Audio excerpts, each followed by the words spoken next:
वो दिन रात का वक्त था। अनामिका बहुत डरी हुई थी और भाग रही थी। वो गर्भवती थी। उस हालत में वो डर के मारे भाग रही थी। दौड़ते दौड़ते वो एक पेड़ के पास पहुंचती है और उदास होकर कहती है, हे ईश्वर, मुझे मेरी सासू माँ की आंखों से अदृश्य कर दो, कृपया अदृश्य कर दो। अगर वो देख लेती है तो उनकी मृत्यु निश्चित है। ये कहकर वो बहुत रोने लगती है। फिर वो रोते रोते दवाई ढूंढने के लिए एक दिशा में जाती है। उस गहरी रात में एक महिला अनामिका को देखकर उसके पास आई। तुम कौन हो? देख के तो लग रहा है तुम गर्भवती हो। इतनी रात में यहाँ क्या कर रही हो? मैं कृष्णपुर गांव से हूँ। मेरी शादी उसी गांव के किरण से हुई। शादी के बाद मैंने 2 लड़कियों को जन्म दिया। मेरी सासू माँ ने उन बच्चियों को जान से मार डाला। अब वो मेरे पेट में पल रहे बच्चे को मारने की कोशिश कर रही है, क्योंकि ज्योतिष ने बताया है कि फिर से मैं एक बच्ची को जन्म देने जा रही हूँ। इस बार जब वो मुझे मारने की कोशिश करने लगी तो मैंने ये होने नहीं दिया। वो मुझे फिर से मारने की कोशिश करने लगी, इसीलिए मैं भागते हुए आपके गांव तक पहुंच गई। मेरी सासू माँ भी मेरे पीछे पीछे भाग के आ रही होंगी। चिंता मत करो, मैं तुम्हें एक दवा दूंगी। तुम्हारी सासू माँ तो क्या, तुम्हारी सासू माँ की सासू माँ भी तुम्हारा कुछ नहीं बिगाड़ सकती। ऐसा कहकर उसने कुछ दवाई दी। अनामिका ने वो दवाई खा ली। आपका बहुत बहुत धन्यवाद। अब तुम जा सकती हो, तुम्हारी सासू माँ कुछ नहीं कर पाएगी। इस तरह से हिम्मत देकर उन्होंने अनामिका को भेज दिया। अनामिका के सामने सासू माँ आ गई। अनामिका को देखकर सासू माँ बहुत खुश हुई। हे, इधर आओ। कहाँ जा रही हो? तुम मेरे हाथ से नहीं बचोगी। मेरे हाथ ही तुम्हारी मौत लिखी है। इस तरह से वो अनामिका को अंदर ले गई। फिर अंदर ले जाकर उन्होंने अनामिका को एक रस पिलाया।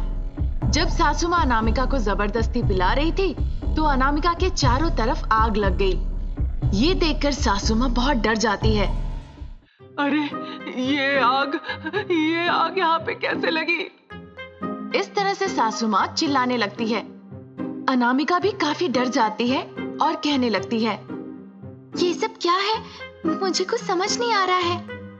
ये कहकर वो अपना हाथ देखती है। फिर तुरंत सारा आग गायब हो जाता है। ये क्या, तुम माया विद्या सीख रही हो? रुको, मैं सबक सिखाती हूँ। वो उसे छड़ी लेके मारने आती है। जैसे वो मारने आती है वो छड़ी सांप बन जाता है और उसी का पीछा करने लगता है। सासू माँ जोर जोर से चिल्लाती है और बचाने के लिए अनामिका को बुलाती है। तुरंत अनामिका उस सांप को अदृश्य कर देती है। सासू माँ ये देखकर डर जाती है और एक कोने में खड़ी हो जाती है। फिर वो अपने कमरे में जाके दरवाजा लगा के सो जाती है। वो काफी डरी हुई थी। वो दिन निकल गया। दूसरे दिन सुबह सासू माँ कहती है, लगता है इसने कोई जादू विद्या सीखी है। अब मैं इसे नहीं मार सकती। इस तरह से सासू माँ बहुत डर जाती है। थोड़ी देर बाद अनामिका बाहर निकल आती है और अपना कामकाज करने लगती है। सासू माँ उसे देखकर चुपचाप रहती है बिना कुछ कहे। थोड़ी देर के बाद अनामिका के पति घर लौट आते हैं। आके ही अनामिका को देख के कहते हैं, अनामिका कैसी हो? जब भी मैं तुम्हें फोन करता हूँ तुम बात क्यों नहीं करती हो? पति की बातें सुनकर अनामिका मनी मन कहने लगती है, अजी मैं तो यही हूँ। तुम्हारी माँ की कृपा से मैं बाहर गई। अगर ये महिला मेरे बारे में कुछ कहती है तो पता नहीं क्या होगा। फिर वो अपने पति से कहने लगती है, अजी किसी काम के सिलसिले में आप यहाँ आए हैं? आप कैसे हैं? उसकी बातों पे वो कहता है कि वो अच्छा है। फिर वो जाके अपनी माँ को नमस्ते कहता है। मैं यहाँ कुछ महीने रहूंगा। उसने इस तरह से कहा। अपनी पति की बात सुनकर अनामिका बहुत खुश हो गई। ये सुनकर मैं बहुत खुश हुई। ठीक है, लेकिन ज्योतिष ने कहा है कि तुम्हारी पत्नी फिर से एक लड़की पैदा करने वाली है। तो क्या माँ, अब तक तो 2 बच्चियों का जन्म हुआ और मृत्यु हो गई, जो सोच के मैं बहुत दुखी होता हूँ। इस बार अगर बच्ची का जन्म हुआ और जीवित रही तो मुझे खुशी होगी। उसका बेटा कहता है। उसकी बातें सुनकर वो चुप रही और अंदर चली गई। वो दिन निकल जाता है। फिर अनामिका की माँ उससे मिलने आती है। अपनी माँ को देखकर अनामिका बहुत खुश होती है। उधर सासू माँ मन ही मन कहने लगी, लगता है इन लोगों के पास कोई काम नहीं, बार बार आ जाती है। मैंने सोचा था किसी भी तरह से गर्भपात करा दूं, पर लगता है ऐसा हो नहीं पाएगा। इस तरह सासू माँ मन ही मन सोचती है। इस बीच अनामिका की माँ आकर कहती है, अनामिका, मैं तुम्हारे लिए फल लाई हूँ, फलों का रस बनाओ बेटा, पियोगी?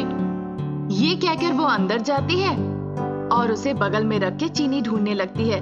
ये चीज सासू माँ देख लेती है और वो दवाई ले आती है जिससे अनामिका का गर्भपात हो जाए और जूस में मिला देती है और अनजान बन के बाहर निकल आती है।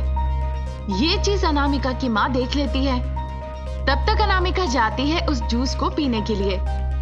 तब तक अनामिका की माँ कहने लगती है, अरे अनामिका, ये क्या हो रहा है? तुम्हारी सासू माँ इसमें कुछ मिला रही थी। मैंने अपने आंखों से खुद देखा कि मैं जब दूसरे तरफ थी वो आके इसमें कुछ मिला दी। माँ, तुम इतना क्यों डर रही हो? मुझे ये नहीं समझ में आ रहा है। जो कुछ भी सासू माँ ने मिलाया होगा वो अपनी शक्ति से मैं निकाल दूंगी। अनामिका कहती है। उसकी बातें सुनकर उसकी माँ आश्चर्य हो जाती है। माया शक्ति? मुझे तो कुछ समझ नहीं आ रहा है। इस तरह से अनामिका सारी बातें अपनी माँ को खुल के बताती है। पीछे से सासू माँ सारी बातें सुन लेती है। अच्छा, तो इसका मतलब मैं कुछ नहीं कर सकती। अब तो चुपचाप बैठे रहने के सिवा कोई चारा नहीं। ये सारी बातें किरण सुन लेता है। फिर वो रात के वक्त अनामिका के पास जाकर कहता है, अनामिका, तुम सच बताओ, हमारे पिछले 2 बेटियों की मौत कैसे हुई? बीमारी से। आप ऐसा क्यों पूछ रहे हैं? ये झूठ है, कसम खाओ मेरा। यहाँ पे क्या हो रहा है, मुझे सच बताओ। तुम्हारी माँ ने मेरी दोनों बेटियों को मार डाला। बाद में मुझे ये बात पता चली जब मैंने खुद अपने कानों से एक दवाई बेचने वाले से बात करते हुए सुना। तब मुझे पता चला और बहुत दुख हुआ और उसके बाद मैं घर से भाग गई। इस तरह से वो सारी बातें खुल के बताए। ये सुनकर वो बहुत उदास हो गया। माँ ने ऐसा क्यों किया? फिर वो अपनी माँ से बात करने गया। माँ, तुमने मेरी बेटी को मारने के बारे में कैसे सोचा? तुम एक माँ होने के बाद भी हमें माता पिता होने नहीं दिया। हमने क्या गलती की थी? उन बच्चों ने क्या पाप किया था? अरे, मैंने तो लड़के के लिए ये सब किया। अपनी माँ की बातें सुनकर किरण को बहुत गुस्सा आता है।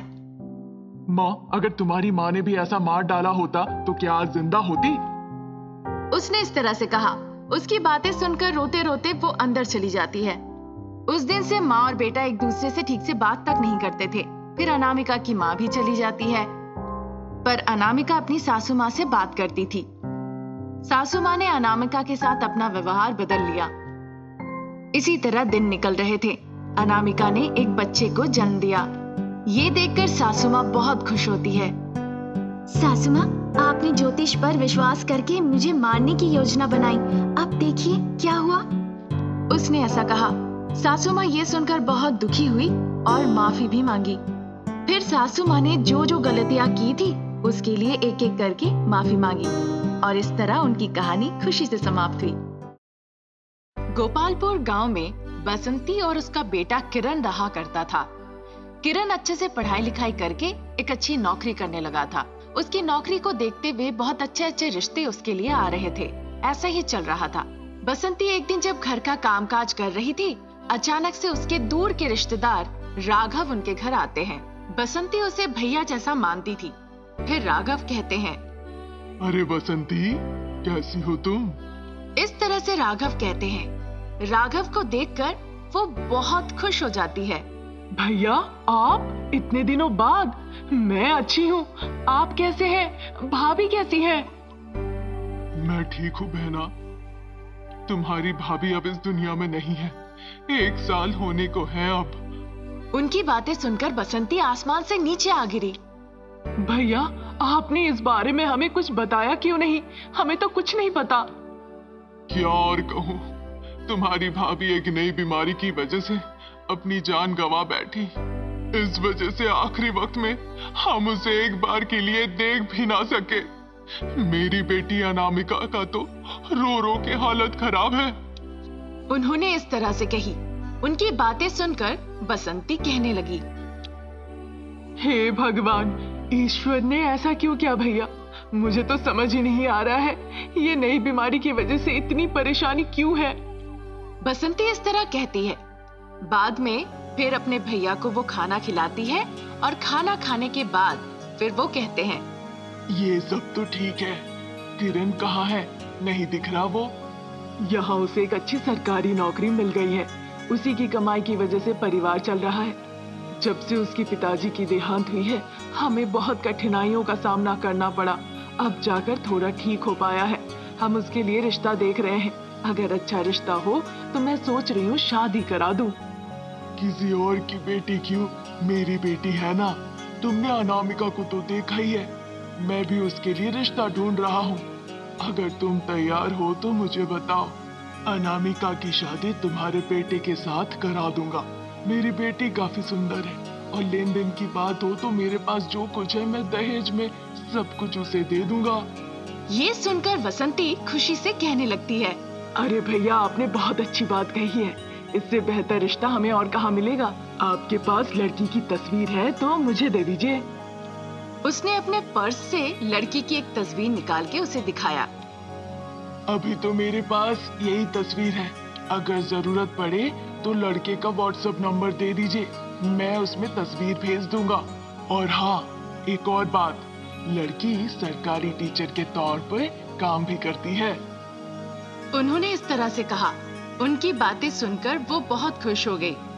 फिर उन्होंने नंबर दिया। नंबर लेकर वहां से वो चले गए। घर पहुंच के उन्होंने अपनी बेटी से सारी बातें कही और उसे नंबर दे दिया और कहा कि व्हाट्सएप पर अपनी तस्वीर वो भेज दे।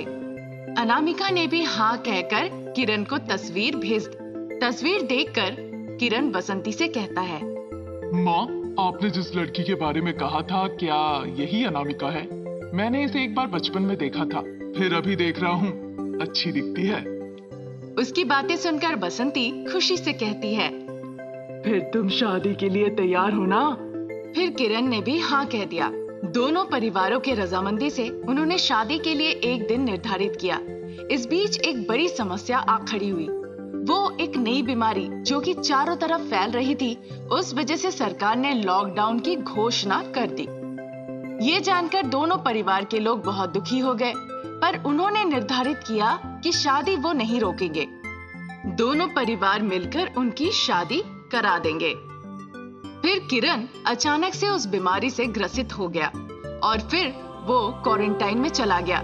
ये पता चलने के बाद अनामिका ने उससे तुरंत बात की।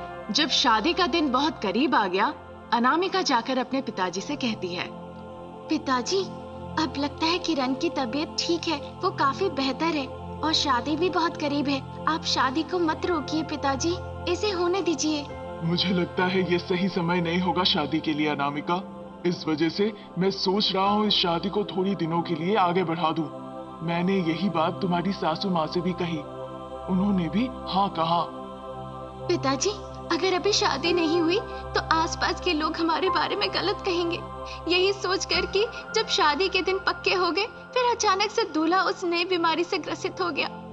आपको उनके बारे में तो पता ही है ना, इसीलिए मैं कह रही हूँ। तुमने जो कहा वो भी सही है, अब तुम ही कहो क्या करे। फिर अचानक से पड़ोस में रहने वाली सुजाता उनके घर आती है। अरे भैया, आप इतने चिंतित क्यों दिख रहे हैं? रोज टीवी पर देख रहे हैं ना, कितने लोगों की शादी हो रही है। इसमें चौंकने वाली कौन सी बात है और आश्चर्य होने वाली कौन सी बात है? आप किस बारे में बात कर रही है बहन, मुझे समझ नहीं आ रहा। पिताजी, मैं समझ गई हूँ सुजाता चाची क्या कहना चाहती है। उस नई बीमारी की वजह से सब परेशान है ना। मैं और किरण दोनों ही पीपी किट पहन लेंगे और साथ ही साथ सैनिटाइजर भी सबको देंगे। जो वहाँ आएंगे और उन्हें कहेंगे मास्क पहनना कंपलसरी है। बस दोनों परिवार के बीच में ही शादी है ना पिताजी। मैं, किरण, आप और सासू माँ और हाँ पंडित जी। बस कुछ नहीं होगा, आप बस मान लीजिए। ठीक है, फिर कल जाके तुम्हारी सासू माँ से एक बार बात करता हूँ। इस तरह से कहकर वो दूसरे दिन बसंती के घर गया उसे देखकर बसंती आश्चर्य हो गई। क्या हुआ भैया, आप आए, कुछ खास बात है? कुछ खास नहीं, मैं आया था बताने के लिए शादी जैसे होना था वैसा ही होगा। उसके बाद उन्होंने सारी बातें कही जो हुआ था। उसकी बातें सुनकर बसंती खुश हो गई। आपकी बातें सुनकर मैं बहुत खुश हूँ भैया। एक बार जब शादी तय हो गई है तो अच्छा नहीं होगा उसे बीच में रोकना। ये सब लेकर लोग आलतू फालतू बातें करेंगे।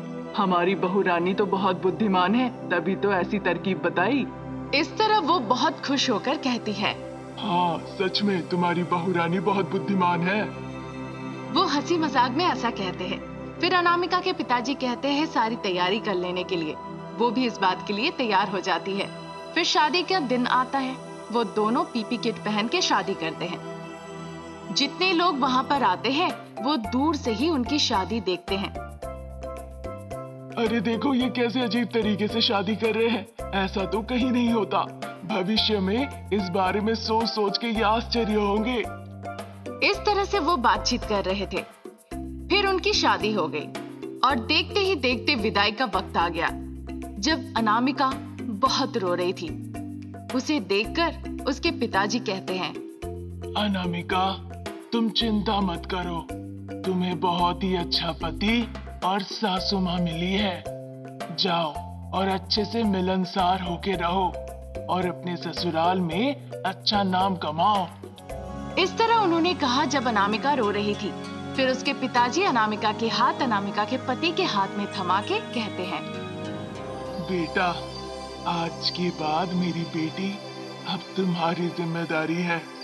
मैंने अपने आंखों के मणि को तुम्हारे हाथ सौंप दिया, अब तुम इसका ख्याल रखना। इस तरह से अनामिका के पिताजी कहते हैं। ये सुनकर अनामिका की सासू माँ कहती है, भैया आप चिंता मत कीजिए, आज से इसे मैं अपनी बेटी की तरह देखभाल करूंगी। इस तरह से उन्होंने कहा। ये सुनकर अनामिका के पिताजी बहुत खुश होते हैं। अनामिका अपने नए ससुराल में कदम रखती है और वहाँ पर अपने पति के साथ खुशी खुशी जीवन व्यतीत करने लगती है। अनामिका के पिताजी बहुत खुश होते हैं ये सोचकर कि उनकी बेटी की नई जिंदगी शुरुआत हो गई। इस तरह से अनामिका ने बुद्धिमानी से अपनी शादी को रोकने नहीं दिया और खुशी खुशी अपने ससुराल में जीवन व्यतीत करने लगी।